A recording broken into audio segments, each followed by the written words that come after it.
Hello दोस्तों, हमारे channel study रूप में आप सभी का बहुत बहुत स्वागत है।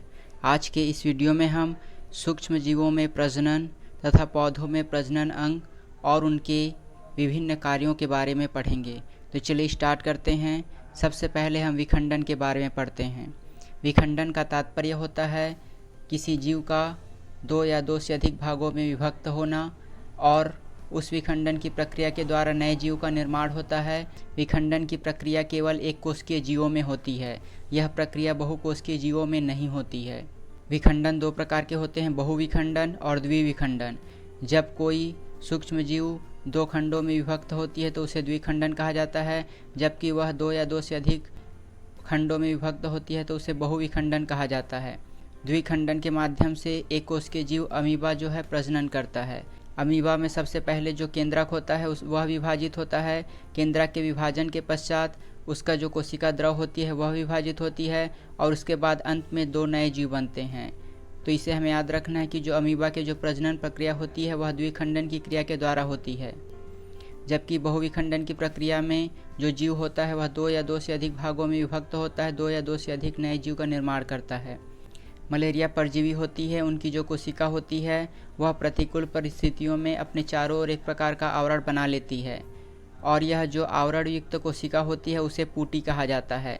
तो इस बिंदु को हमें याद रखना है कि जो मलेरिया परजीवी होती है वह बहुविखंडन की प्रक्रिया में उसके चारों ओर एक प्रकार का आवरण बनता है जिसे पुटी कहा जाता है और पुटी के अंदर जो कोशिका होती है उसका बारंबारता विभाजन होता है और बहुत अधिक संख्या में नई कोशिका बनाती है।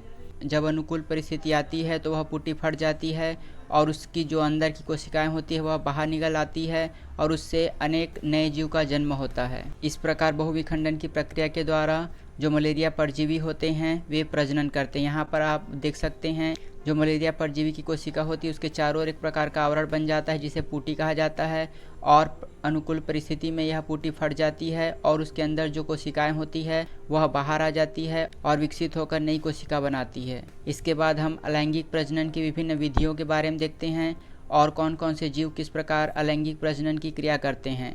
सबसे पहला जीव होता है हाइड्रा और ईस्ट, जो कि मुकुलन की प्रक्रिया के द्वारा प्रजनन करते हैं, जबकि जो प्लेनेरिया होती है वह पुनरुद्भवन के माध्यम से प्रजनन करती है।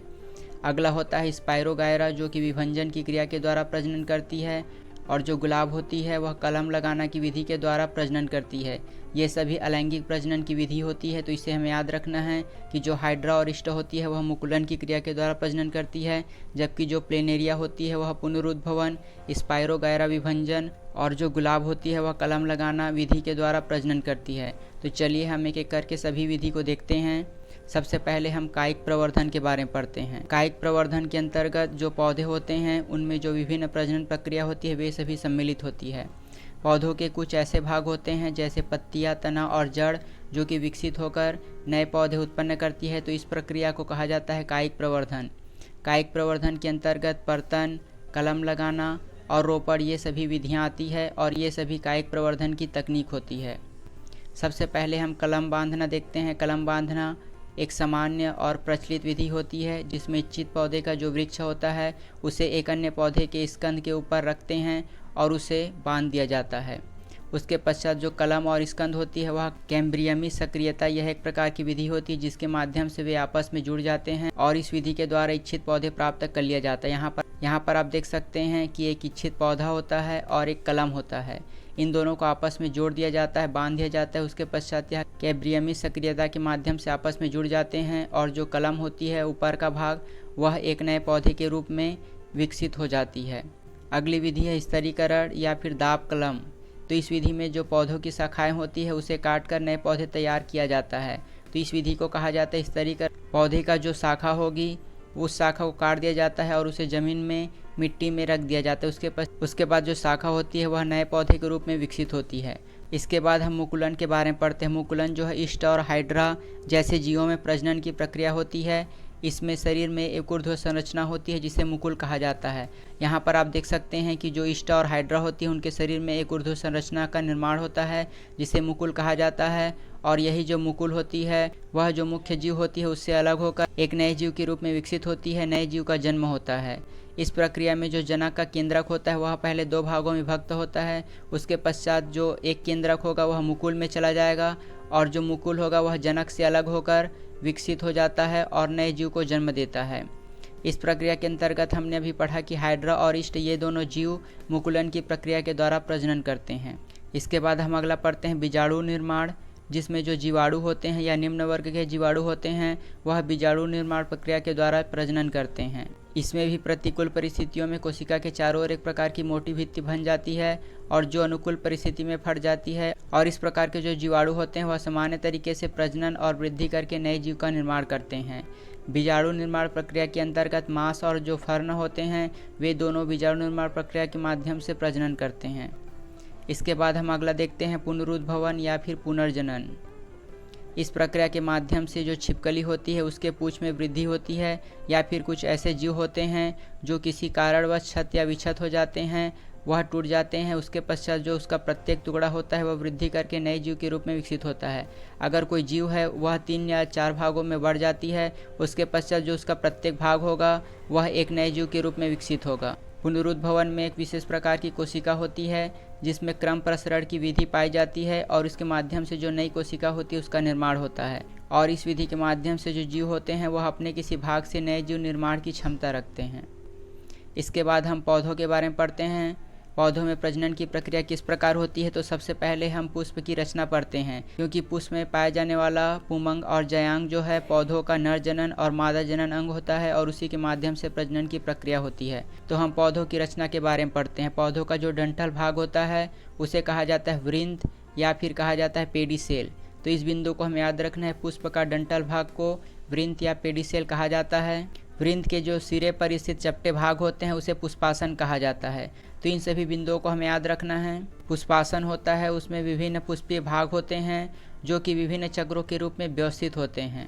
सबसे पहला भाग होता है बाह्य दलपुंज, उसके बाद होता है दलपुंज, उसके बाद होता है पुमंग और जयांग। पुमंग और जयांग जो है वह पौधों के आवश्यक अंग होते हैं। तो चलिए एक एक करके हम सबके बारे में पढ़ते हैं। सबसे पहले हम बाह्य दलपुंज के बारे में पढ़ते हैं। बाह्य दलपुंज सबसे बाहरी भाग होता है और यह एक छोटी हरे पत्ती नुमा संरचना होती है। आपने देखा होगा कि जो पुष्प का जो बाहरी भाग होता है हरे रंग, जहाँ से वह तना के संपर्क में होता है, उस हरे भाग को कहा जाता है बाह्य दलपुंज। और जिसका प्रमुख कार्य क्या होता है, तो यह जो है कली को या उसके अन्य भागों को सुरक्षा प्रदान करती है।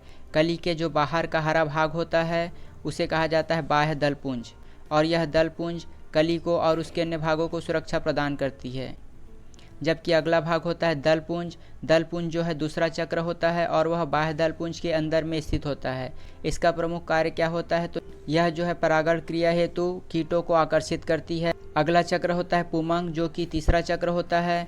पुमंग जो है वह नर जनन अंगों से मिलकर बना होता है और प्रत्येक नर जनन अंग को पुंकेसर कहा जाता है।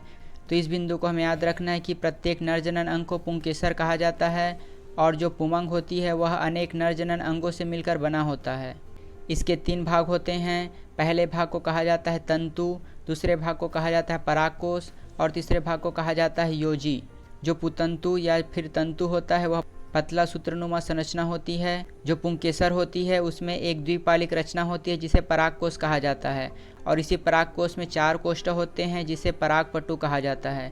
तो इस बिंदु को हमें याद रखना है। परागपटु के संबंध में एक महत्वपूर्ण चीज़ है कि परागपटु में ही परागकण का निर्माण होता है। जो तीसरा भाग योजी होता है वह जो है पुतंतु और परागकोश को आपस में जोड़ने का कार्य करता है, अर्थात जो पहले 2 भाग हैं उसे आपस में जोड़ने का कार्य योजी के माध्यम से होता है। जबकि अगला भाग होता है जयांग, जो कि पुष्प का मादा जनन अंग होता है। पुष्प के मादा भाग को कहा जाता है जयांग और यह सबसे भीतरी चक्र होता है। यहाँ पर जो है अंडकों का निर्माण होता है। इस अंडकों के किनारे पर बीजांड उत्पन्न होती हैं और यही बीजांड जो है मादा युग्मक अंडाणु का निर्माण करती है। बीजांड के भीतर में एक प्रकार का पोष पाया जाता है जिसे भ्रूण कोश कहा जाता है, और यही भ्रूण कोश के भीतर जो है युग्मक अंडाणु का निर्माण होता है। वर्तिका और वर्तिकाग्र क्या होती है, तो वर्तिका जो है अंडाशय के ऊपर का लंबा और पतला भाग होता है, जबकि जो वर्तिकाग्र होती है वह वर्तिका का ऊपरी भाग होता है।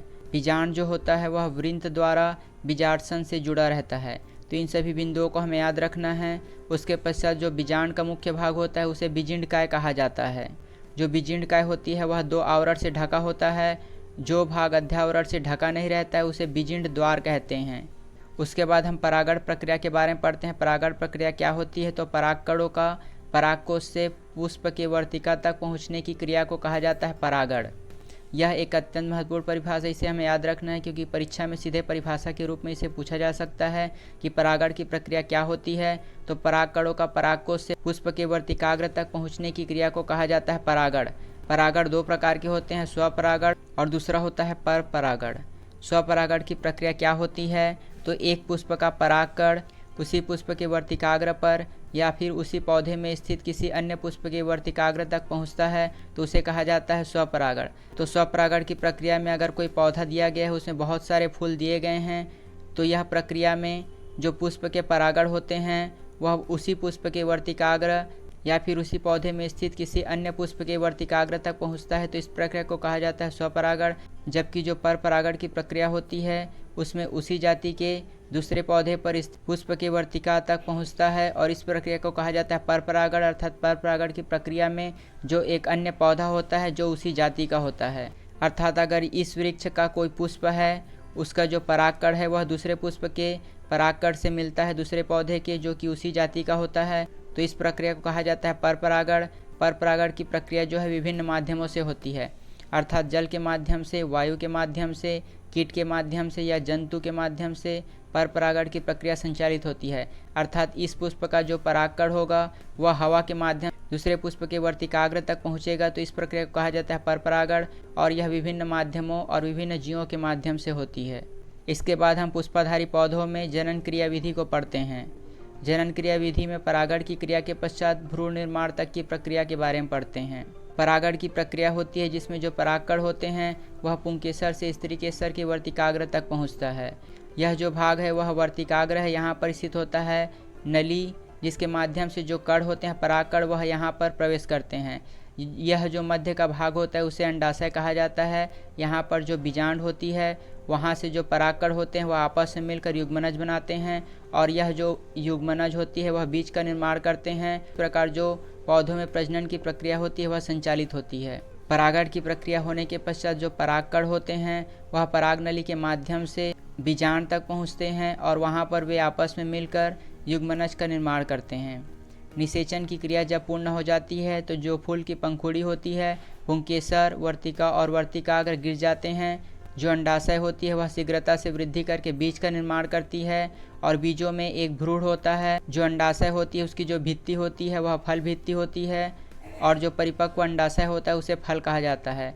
अर्थात जो अंडाशय है वह फल का निर्माण करती है और जो अंडाशय की भित्ति होगी, जो बाहरी भाग होगा, वह फल भित्ति का निर्माण करती है। इस प्रकार पौधों में प्रजनन की प्रक्रिया पूर्ण होती है। इसके बाद हम अगला पढ़ते हैं निषेचन के बाद पुष्प में होने वाले परिवर्तन। अर्थात निषेचन की प्रक्रिया पूर्ण होने के पश्चात पौधों में कौन कौन से परिवर्तन होते हैं और साथ ही कुछ महत्वपूर्ण बिंदुओं पर भी चर्चा करेंगे। द्विगुणित जाइगोट भ्रूण होती है, वह जो है भ्रूण, प्रांकुर, मूलांकुर और बीजपत्रों से मिलकर बनी होती है। तो इस बिंदु को हमें याद रखना है कि द्विगुणित जाइगोट भ्रूण जो है वह भ्रूण, प्रांकुर, मूलांकुर और बीजपत्रों से मिलकर बनी होती है। त्रिक्सलैन की प्रक्रिया से बना जो प्राथमिक एंडोस्पर्म केंद्र होता है वह विभाजित होकर भ्रूणपोष बनाता है और यह जो भ्रूणपोष है वह भ्रूण को भोजन प्रदान करता है। भ्रूण जब पूर्ण रूप से विकसित होते रहता है तो जो बीजांडकाय होती है वह धीरे धीरे लुप्त हो जाती है और अंत में पूरी तरह खत्म हो जाती है। परंतु कुछ पौधों जैसे पान में यह प्रक्रिया नहीं होती है। भ्रूण निर्माण के बाद जो खाद्य प्रदाय पोषक ऊतक होते हैं उसके रूप में यह विद्यमान होती है और इसे कहा जाता है परिभ्रूण कोश। तो इसे हमें याद रखना है। कुछ पौधे जैसे पान में भ्रूण के निर्माण के बाद भी खाद्य प्रदाय पोषक ऊतक के रूप में विद्यमान रहती है और उसे कहा जाता है परिभ्रूण पोष। निषेचन के पश्चात जो बीजांड होते हैं वह बीज बनाते हैं, जबकि जो अंडाशय होती है वह फल बनाती है। अंडाशय का जो भित्ति होगा वह फल भित्ति के रूप में रूपांतरित होती है। निषेचन के पश्चात पुष्प के जो अन्य भाग होते हैं बाह्य दलपुंज, पुंकेसर, वर्तिका और वर्तिकाग्र मुरझाकर गिर जाती है, अर्थात सूख कर गिर जाती है। अब हम पढ़ते हैं कि पुष्प जो है एक लिंगी और उभयलिंगी किस प्रकार होते हैं। जिस पुष्प में पुंकेसर और स्त्री केसर दोनों में से कोई एक जननांग उपस्थित होता है तो उसे कहा जाता है एक लिंगी पुष्प। जैसे इसके अंतर्गत आते हैं पपीता और तरबूज। ये दोनों पौधे जो है एक लिंगी के अंतर्गत आते हैं, जबकि जो उभयलिंगी होते हैं उसमें पुंकेसर और स्त्री केसर दोनों उपस्थित होता है। तो इस प्रकार के पुष्प को कहा जाता है उभयलिंगी पुष्प। उभयलिंगी पुष्प के अंतर्गत गुलहड़ और सरसों आते हैं। पौधों में जो जनन की प्रक्रिया होती है वह लैंगिक जनन के अंतर्गत आती है, अर्थात उसमें एक नर युग्मक होता है और एक मादा युग्मक होता है। दोनों के निषेचन की प्रक्रिया के पश्चात युग्मनज बनता है, जो कि नए पौधे और फल का निर्माण करती है। जो आवृत्तिबीजी पौधे होते हैं उसमें जो जननांग होती है वह पुष्प में उपस्थित होता है। तो इस प्रक्रिया के माध्यम से जो पौधे में निषेचन की प्रक्रिया होती है और नए पौधे का जन्म होता है।